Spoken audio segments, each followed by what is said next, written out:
Hi, നമസ്കാരം. ഇമോഷൻസും ഫീലിങ്സും രണ്ടും നമ്മുടെ ജീവിതത്തിൽ പ്രധാനപ്പെട്ട റോളുകൾ ചെയ്യുന്നവരാണ്, അല്ലെ? പലപ്പോഴും പല സാഹചര്യത്തിലും നമ്മൾ ഇമോഷണൽ ആകാറുണ്ട്. പക്ഷേ ഇത് കൂടിക്കഴിഞ്ഞാൽ നമ്മുടെ കൈ വിട്ടുപോകും, നമ്മൾ വൾണറബിൾ ആകും, പേടിക്കാനായിട്ട് തുടങ്ങും, ഒരു ഡിഫെൻസീവ് നേച്ചർ നമ്മളിൽ ഉണ്ടാകാനായിട്ട് തുടങ്ങും. ഇമോഷണൽ ആയ ആൾക്കാര് വളരെ സെൻസിറ്റീവ് ആണ് എന്ന് കൂടി പറയാറുണ്ട്, അല്ലെ? ഇങ്ങനെ കണ്ടിന്യൂസ് ആയിട്ടുള്ള ഇമോഷണൽ സന്ദർഭങ്ങൾ അവരുടെ ജീവിതത്തിൽ ഉണ്ടാകുമ്പോൾ അത് മെല്ലെ മെല്ലെ അവരുടെ സന്തോഷത്തെ കവർന്നെടുക്കാനും അതുവഴി ഇവര് റിയാലിറ്റിയെ ആക്സെപ്റ്റ് ചെയ്യാതിരിക്കാനും തുടങ്ങും. അത് മാത്രമല്ല, ഇവര് സ്വയം കുറ്റപ്പെടുത്താനും തുടങ്ങും. അതുകൊണ്ടാണ് ഇവര് ഇമോഷണൽ ഫൂൾ അല്ലെങ്കിൽ വൈകാരിക വിഡ്ഢികൾ എന്ന് കൂടി സൂചിപ്പിക്കുന്നത്.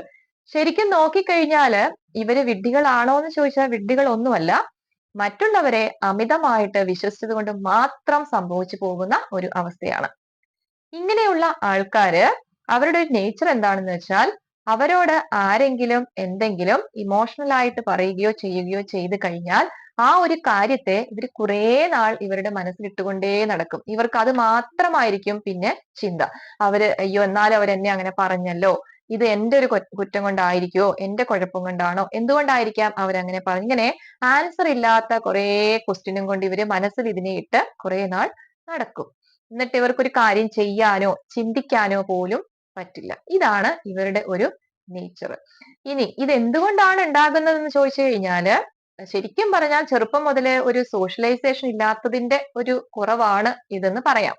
അത് മാത്രമല്ല, ചെറുപ്പം മുതലേ എല്ലാം ചോദിക്കുന്ന എല്ലാം മേടിച്ചു കൊടുത്ത് വളർത്തിയിട്ടുള്ള കുട്ടികള്, പാമ്പേർഡ്, വളരെ പാമ്പേർഡ് ആയിട്ട് നെഗറ്റീവ് ആയിട്ടുള്ള ഒന്നും പറയാതെ, ഒരു ചെറിയ വഴക്ക് പോലും പറയാതെ, ഒരു അടി പോലും കൊടുക്കാതെ വളർത്തിയിട്ടുള്ള കുട്ടികൾക്കൊക്കെ വലുതാകുമ്പോൾ ഇങ്ങനെ ഒരു നേച്ചർ ഉണ്ടാകാം. ഇനി ഇവർക്ക് നല്ലതും ചീത്തയുമായിട്ടുള്ള ഗുണങ്ങളുണ്ട്. അപ്പൊ നല്ല ഗുണങ്ങൾ പറയുകയാണെങ്കിൽ ഇവർ നല്ലൊരു ഒബ്സർവർ ആയിരിക്കും. കാര്യം ഇവർക്ക് മറ്റുള്ളവരുമായിട്ടുള്ള സോഷ്യലൈസേഷൻ ഒക്കെ കുറവാണെങ്കിലും ഇവർ എന്ത് കാര്യവും വളരെ ഒബ്സർവ് ചെയ്യും, വളരെ ഡീപ്പായിട്ട് അവർ ഒബ്സർവ് ചെയ്യും. അതുപോലെ നല്ല പഠിക്കുന്നവരായിരിക്കും, നല്ല മനസ്സിന് ഉടമകളാണ്. അതുകൊണ്ട് തന്നെ മറ്റുള്ളവരെ ഹെൽപ്പ് ചെയ്യാൻ ആദ്യം മുന്നോട്ട് വരുന്നതും ഇവരായിരിക്കും. ഒരു കാര്യത്തിന്റെ വരും വരായികൾ ഒന്നും ചിന്തിക്കാതെ പെട്ടെന്ന് ഒരു സഹായത്തിന് വരുന്നത് ഇവരായിരിക്കും. ഇനി ഇവര് ജീവിതത്തില് പ്രതിസന്ധികൾ അനുഭവിക്കുന്ന അല്ലെങ്കിൽ ഫേസ് ചെയ്യേണ്ടി വരുന്നത് ഏതൊക്കെ മേഖലയിലാണെന്ന് നോക്കാം. ഒന്നാമത്തെ കാര്യം എന്ന് പറയുന്നത് ഇവർക്ക് ഒരു ലീഡർഷിപ്പ് ക്വാളിറ്റി ഉണ്ടായിരിക്കുകയില്ല. പിന്നെ അത് മാത്രമല്ല, ഇവർ ചിന്തിക്കുന്നത് മറ്റുള്ളവരെല്ലാം എന്നെക്കാളും എന്തോ വലിയവരാണ്. അപ്പൊ എപ്പോഴും ഇവരുടെ ഉള്ളിൽ ഒരു പേടി ഉണ്ടാകും. ഈ ഒരു സെൻസിറ്റീവ് നേച്ചർ ഉള്ളത് കൊണ്ട് തന്നെ ഇവർക്കൊരു ലീഡർഷിപ്പ് ക്വാളിറ്റി ഒരിക്കലും ഉണ്ടായിരിക്കുകയില്ല. അതുപോലെ തന്നെയാണ് നല്ലതും ചീത്തയും തിരിച്ചറിയാനായിട്ട് പെട്ടെന്ന് ഇവർക്ക് പറ്റില്ല. അതുകൊണ്ട് മറ്റുള്ളവരെ ബ്ലൈൻഡ് ആയിട്ട് വിശ്വസിക്കും. മറ്റുള്ളവർ എന്ത് പറഞ്ഞാലും അതിനെ പെട്ടെന്ന് ചെയ്യാനായിട്ട് ഇവര് മുതിരും. അതുകൊണ്ട് തന്നെ പലപ്പോഴും ചതിയിൽപ്പെടുകയും ചെയ്യും.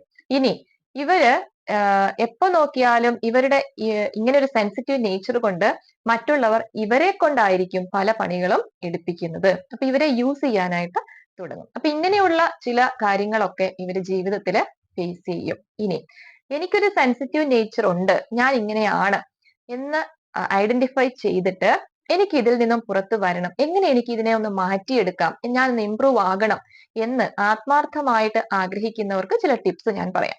അതിലൊന്നാമത്തെ കാര്യം എന്ന് പറയുന്നത് നമ്മുടെ സോഷ്യലൈസേഷൻ ഇംപ്രൂവ് ചെയ്യുക എന്നുള്ളതാണ്. അതില് നല്ല ഫ്രണ്ട്സിനെ ഉണ്ടാക്കുക, അവരുമായിട്ടൊക്കെ സംസാരിക്കുക, ക്ലബിൽ പോവുക, അതുപോലെ തന്നെ കമ്മ്യൂണിറ്റി ആക്ടിവിറ്റീസിലൊക്കെ നമ്മൾ ഇൻവോൾവ് ആകുക. സോഷ്യലൈസേഷൻ കൂട്ടുന്നതിനൊപ്പം തന്നെ നമ്മൾ ലിമിറ്റേഷൻസും വെക്കണം. അധികം സോഷ്യലൈസേഷൻ ആയാലും അതും നമ്മുടെ ജീവിതത്തെ സാരമായിട്ട് ബാധിക്കാം. ഇനി രണ്ടാമത്തെ കാര്യമാണ് നോ പറയേണ്ടടുത്ത് നോ പറയുക തന്നെ. അത് ശീലിക്കുക തന്നെ വേണം നമ്മൾ. പക്ഷെ അതെപ്പോഴും വലുതായതിനു ശേഷം നമുക്ക് അത്ര എളുപ്പമല്ല. അപ്പൊ ചെറുപ്പം മുതൽ തന്നെ കുട്ടികളെ അത് ശീലിപ്പിക്കുക. ഇത് ചെയ്യണോ വേണ്ടയോ, അങ്ങനെ ആ ഒരു നോ പറയാനുള്ള ഒരു ശീലം ചെറുപ്പത്തിലെ കുട്ടികളെ ശീലിപ്പിക്കുകയാണെങ്കിൽ വളരെ നല്ലതായിരിക്കും. ഇനി മൂന്നാമത്തെ ഒരു കാര്യമാണ്, നമ്മുടെ സെൻസിറ്റീവ് നേച്ചർ നമ്മൾ എല്ലാവരുടെ മുമ്പിലും കാണിക്കാതിരിക്കുക. അതായത് പലരും ഈ ഒരു നേച്ചർ അറിഞ്ഞിട്ട് നമ്മളെ വിഷമിപ്പിക്കാനൊക്കെ പർപ്പസ്ലി അല്ലെങ്കിൽ നമ്മുടെ കയ്യിൽ നിന്ന് നമ്മളെ യൂസ് ചെയ്യാനായിട്ട്, നമ്മുടെ കയ്യിൽ നിന്ന് ഒത്തിരി പണികളൊക്കെ മേടിച്ചെടുക്കാനായിട്ട് അങ്ങനെ വരുന്നവരും ഉണ്ടാകാം. അപ്പൊ നമ്മൾക്ക് ഈ ഒരു നേച്ചർ ഉണ്ടെന്നുള്ളത് നമ്മൾ മറ്റുള്ളവരോട് പറയാതിരിക്കുക, കാണിക്കാതിരിക്കുക. അവരെന്തെങ്കിലും പറയുമ്പോഴും പെട്ടെന്ന് സെൻസിറ്റീവ് ആകലെ കരയാനോ അല്ലെങ്കിൽ അതിനോട് പെട്ടെന്ന് പ്രതികരിക്കാനോ ചെയ്യരുത്. ഇനി മൂന്നാമത്തെ ഒരു കാര്യമാണ് നമ്മുടെ നമുക്ക് സെൻസിറ്റീവ് ആകുന്ന ചില കാര്യങ്ങൾ, ആ ട്രിഗറിങ് ഏജൻസ്, ആ ട്രിഗേഴ്സ് എന്തൊക്കെയാണെന്ന് നമുക്കറിയാമായിരിക്കും. അപ്പൊ അതിൽ നല്ല ബോധവാന്മാരായിരിക്കും നമ്മള്. അതായത് ചിലർക്ക് സ്വന്തം അപ്പനെ പറ്റി പറയുമ്പോഴോ അമ്മയെ പറ്റി അല്ലെ, ചിലപ്പോ നമ്മളെ കളിയാക്കുമ്പോ അല്ലെങ്കിൽ നമ്മുടെ വീക്ക്നെസ് എന്തൊക്കെയാന്ന് പറയുമ്പോ ഒക്കെ നമുക്ക് പെട്ടെന്ന് ദേഷ്യം വരും, അല്ലെങ്കിൽ നമ്മൾ പെട്ടെന്ന് പ്രതികരിക്കും. അപ്പൊ അത് മനസ്സിലാക്കിയിട്ട് അങ്ങനെയുള്ള സാഹചര്യങ്ങളിൽ മെല്ലെ നമ്മൾ ബോധപൂർവം പ്രതികരിക്കാതെ ഇരിക്കുക. അത് നമ്മൾ പ്രാക്ടീസ് ചെയ്യുക തന്നെ വേണം. അപ്പോ ഇങ്ങനെ കുറച്ച് കാര്യങ്ങളൊക്കെ ചെയ്യുമ്പോൾ അതുപോലെ തന്നെയാണ് ആരെന്ത് പറഞ്ഞാലും നമ്മൾ പെട്ടെന്ന് വിശ്വസിക്കരുത്. അല്ലെങ്കിൽ പെട്ടെന്നൊരു ആൻസർ പറയരുത്. പിന്നീട് ആലോചിച്ചിട്ട് പറയാം, പിന്നെ പറയാം എന്നിങ്ങനെയുള്ള കാര്യങ്ങളൊക്കെ ചെയ്തിട്ട് നമ്മൾ ഇങ്ങനെ ഒന്ന് ശീലിക്കുകയാണെങ്കിൽ പെട്ടെന്നുള്ള പ്രശ്നങ്ങളിലൊക്കെ ചെന്ന് ചാടുന്നത് ഒഴിവാക്കാനായിട്ട് പറ്റും. ബ്ലൈൻഡ് ആയിട്ട് ആരെയും നമ്മൾ വിശ്വസിക്കാതിരിക്കുക. അതാണ് ഇതിൽ ഏറ്റവും പ്രധാനമായിട്ട് നമ്മൾ ചെയ്യേണ്ടത്. Thank you.